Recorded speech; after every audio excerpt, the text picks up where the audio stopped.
హోషేయ గ్రంథము 9వ అధ్యాయం అండి. మొదటి వచనము. ఇశ్రాయేలు అన్యజనులు సంతోషించినట్లు నీవు సంభ్రమపడి సంతోషింపవద్దు. నీవు నీ దేవుని విసర్జించి వ్యభిచరించితివి. నీ కళ్ళములన్నిటి మీదనున్న ధాన్యమును బట్టి నీవు పడుపు కూలిని ఆశించితివి. కళ్ళములు కాని గానుగలు కాని వారికి ఆహారము ఇయ్యవు. క్రొత్త ద్రాక్షారసము లేకపోవును. ఎఫ్రాయిమీయులు ఐగుప్తునకు మరలుదురు. అషూరు దేశంలో వారు అపవిత్రమైన వాటిని తిందురు.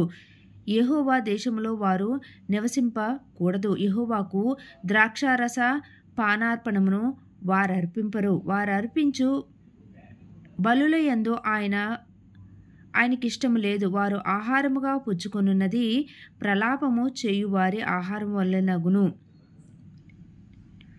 దాని భుజించు వారందరూ అపవిత్రులగుదురు.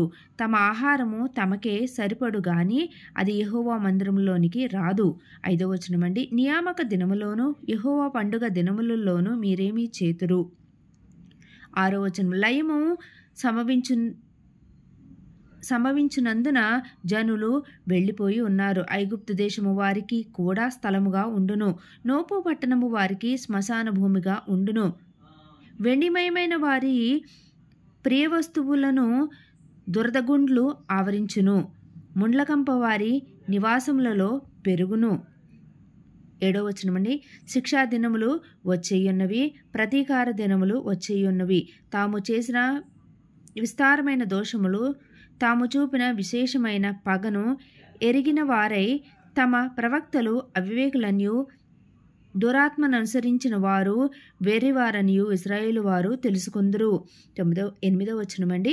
ఎఫ్రాయిము నా దేవుని యొద్ద నుండి వచ్చు దర్శనములను కనిపెట్టును. ప్రవక్తలు తమ చర్యలంతటిలోనూ వేటకాని వల వంటి వారై ఉన్నారు. వారు దేవుని మందిరంలో శత్రువులుగా ఉన్నారు. 9వ వచనమండి. గిబియాలో చెడు కార్యములు జరిగిన నాడు జనులు దుర్మార్గులైనట్లు వారు బహు దుర్మార్గులైరి.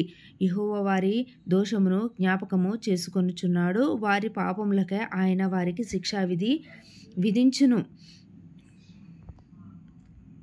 10వ వచనమండి. అరణ్యములో ద్రాక్ష పండ్లు దొరికినట్లు ఇశ్రాయేలు వారు నాకు దొరికిరి.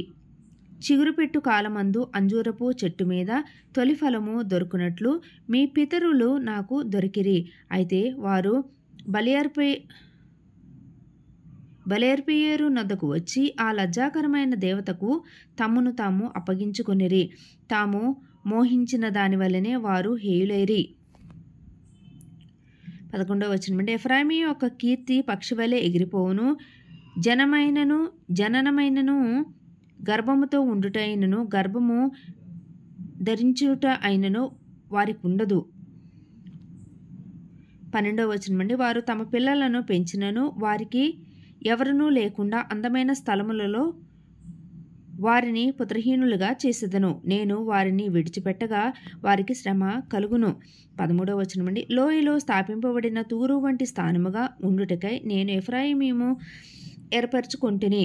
అయితే నరహంతకులకు అప్పగించుటకే అది దాని పిల్లలను బయటికి తెచ్చును. 14వ వచనమండి. యెహోవా వారికి ప్రతీకారము చేయుము. వారికి నీవేమి ప్రతీకారము చేదువు. వారి స్త్రీలను గొడ్రాండ్రుగాను ఎండు రొమ్ములు గల వారిగాను చేయుము. వారి చెడుతనమంతయు గిల్గాలులో కనబడుచున్నది. అచ్చటనే నేను వారికి విరోధినైతిని. వారికి దుష్టక్రియలను బట్టి నేను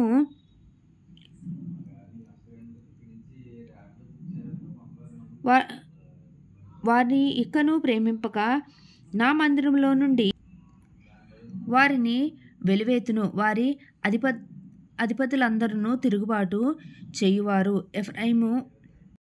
ఎఫ్రాయిము మొత్తబడెను. వారి వేరు ఎండిపోయెను. వారు ఫలమియ్యరు. వారి పిల్లలు కనినను వారి గర్భనిధిలో నుండి వచ్చు సొత్తును నేను నాశనము చేసేదను.